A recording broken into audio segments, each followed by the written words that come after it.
대한민국에서 또 다른 희생이 발생했습니다.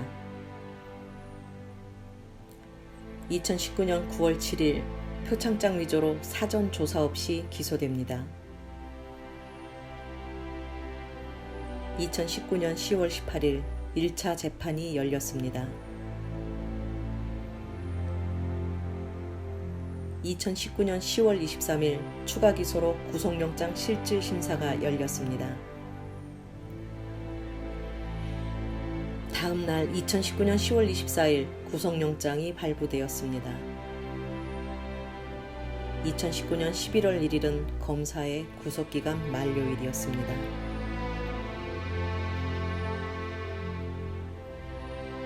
2019년 11월 11일은 검사의 구속기간 연장 만료일이었습니다.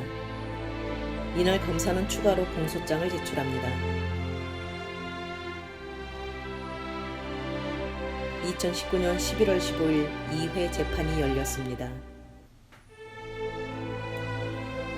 2019년 12월 10일 3회 재판이 열렸습니다. 2019년 12월 19일 4회 재판이 열렸습니다. 2020년 1월 22일 5회 재판이 열렸습니다. 2020년 3월 18일 6회 재판이 열렸습니다. 2020년 3월 25일 7회 재판이 열렸습니다. 2020년 3월 30일 8회 재판이 열렸습니다. 2020년 4월 8일 9회 재판이 열렸습니다. 표창장으로 시작하여 검사가 기소한 죄명은 1. 사문서 위조 2. 업무방해 3. 유괴 공무집행 방해 4. 허위 작성 공문서 행사죄 5. 자본시장법 위반 6. 범죄수익은닉법 위반 7. 증거은닉교사 혐의 등이라고 합니다. 있는 죄 없는 죄 마구잡이로 가져다가 붙입니다. 죄명이 무엇인지도 모르는 국민은 어지럽고 기가 막힙니다.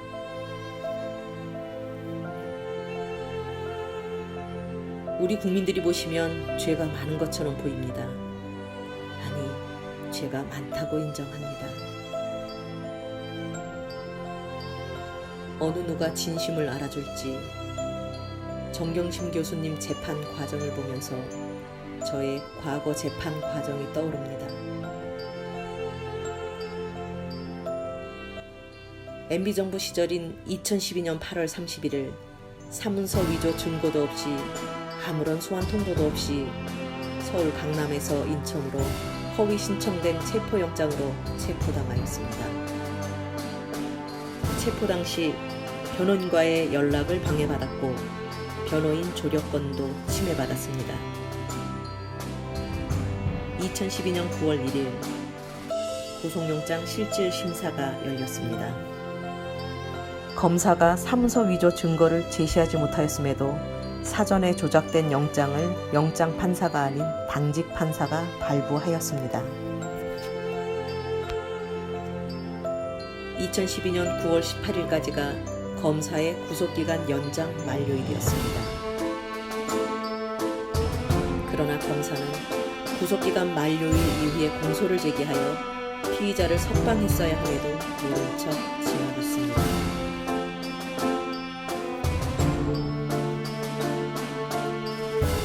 판사도 알았겠지만 그냥 지나쳤습니다. 변호사도 모른 척 그냥 지나쳤습니다. 2012년 10월 19일 1회 공판기일이 열렸습니다. 2012년 11월 6일 재판이 시작되었음에도 불구하고 검사는 또다시 기소를 합니다. 그 후로 2012년 11월 19일 2회 재판, 12월 19일 3회 재판, 그리고 해를 넘겨 2013년 1월 19일 4회 재판을 거쳐 2월 19일 선고받았습니다. 2013년 2월 19일 판결 선고일 재판장은 사문서 위조는 무죄라고 하면서 반성하지 않는다며 징역 2년 6개월을 선고합니다. 가둬놓고 재판한 결과입니다. 여기까지 교수님과 비슷한 5개월 재판 시간입니다. 검사가 추가로 공소를 제기하지 않는다면, 또한 판사가 구속영장을 발부하지 않는다면 형사소송법에 따른 1심 구속기간 만료로 석방되어야 합니다.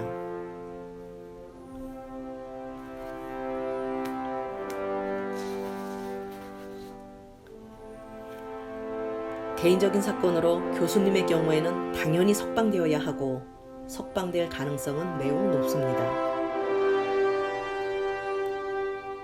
양심 있는 판사라면 석방할 것입니다. 그러나 법의 잣대가 아닌 대한민국 법은 판사 마음대로 하는 법이라서 가늠할 수가 없습니다.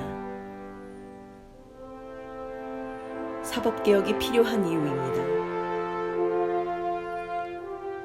저는 항소심으로 넘어갔습니다. 검사가 사문서 위조가 무죄가 되자 또 다른 사문서 위조를 추가로 기소하였습니다. 구속 6개월째 항소심이 시작되었습니다. 이번에는 또 추가로 조세 포탈죄로 기소합니다. 항소심 과정 중 추가 기소로 1심 재판을 2번 또 받습니다. 2013년 9월 19일 항소심 구속기간 만기일에 석방했어야 하나 판사가 일주일짜리 구속영장을 또 발부하여 석방시키지 않습니다. 2013년 9월 27일 항소심 선고 때 구치소에서 1년 동안 재판받으면서 1심과 같이 징역 2년 6개월을 선고합니다. 결국 교도소에서 7개월을 보낸 뒤 가석방되어 출소하였으나 멀쩡한 사업체를 검사가 전부 쑥대밭을 만들어 놓았습니다. 저는 갇혀있는 상태에서 아무것도 할 수가 없었습니다. 변호사를 선임하였지만 전부 그들과 한통속인 줄 전혀 몰랐습니다. 검사, 판사, 변호사, 이들은 결코 국민 편이 아니구나. 한 국민이 또다시 희생당하는 재판을 보면서 많은 생각을 하였습니다. 이제 모든 것을 잃었습니다. 아직도 알려지지 않은 억울한 희생자들이 수두룩할 것입니다. 저는 이제 모든 것을 비웠습니다. 다시는 저와 같은 희생자들이 더 이상 발생하지 않았으면 좋겠습니다. 이러한 사실을 윤석열 검찰총장과 검사들에게 제보하였지만 역시 모른 채로 일관하고 있습니다. 불법을 저지른 해당 부부장 검사를 고소하자 대검찰청에서는 오히려 그를 미국으로 해외 연수 보냈습니다. 이제 평범한 시민이 해야 할 일이 생겼습니다. 법을 집행하는 검찰의 이중잣대는 우리 국민 누구에게나 적용될 수 있기 때문에 끝까지 살아서 개선토록 하겠습니다. 이제 대한민국 검찰 수사의 부당성을 지적합니다. 우선 정치적인 목표를 정해 사문서 위조죄로 체포 또는 기소합니다. 공소 제기 전 피의 사실을 언론에 유포하여 망신주기 대공개를 합니다. 형사소송법상 무죄 추정의 원칙과 불구속 수사 원칙에도 불구하고 온갖 수단과 방법을 동원하여 구속, 기소합니다. 판사는 여론 눈치를 보고 구속을 결정합니다. 심지어 검사는 영장 담당 판사가 아닌 야간 당직 판사를 활용하기도 합니다. 재판 중 사문서 위조죄가 성립이 안 되면 추가로 다른 죄를 갖가지 수단과 방법을 동원하여 엮어냅니다.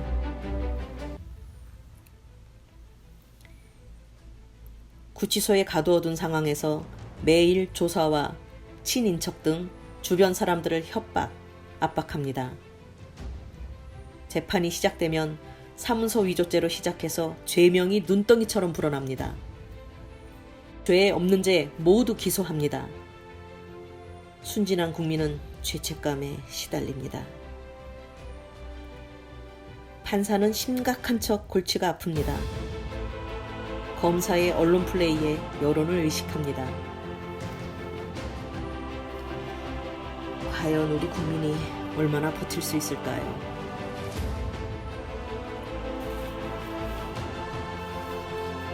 이제 결정해야 합니다.